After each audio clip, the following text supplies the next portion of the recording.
My first encounter with Kathy Sidles was our whole staff going out along with other people to celebrate the installation of the rain garden that was capturing street runoff from her property. It was one of the very first in our watershed district.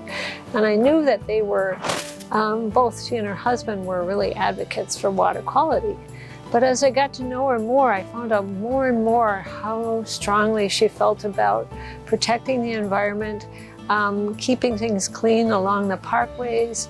And every time I turned around, she popped up in a new place, whether it was on a cleanup that we were doing with students from Lake Tualden North or Farnsworth, or down in Ames Lake where she was photographing rusty patch bumblebees.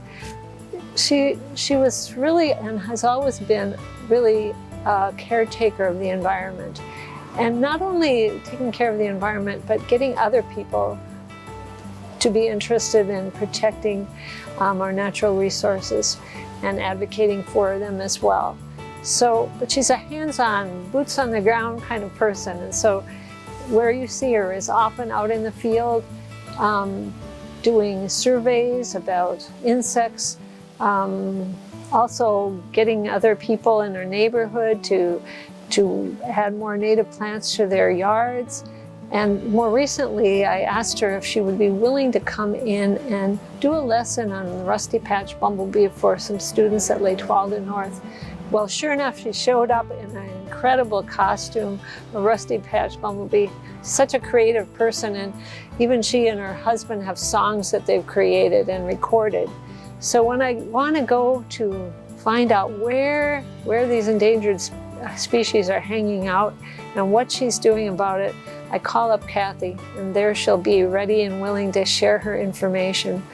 More recently, she's been really working down at Pig's Eye and trying to advocate for more access to that area in our watershed district.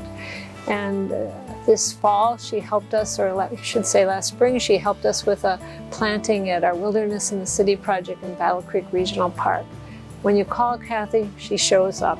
She's a remarkable person in terms of her passion and caring for the environment, and her knowledge of plants, her knowledge of insects, and her ability to put action into other people's hands as well, and empowering other people to have that same passion and care for the environment.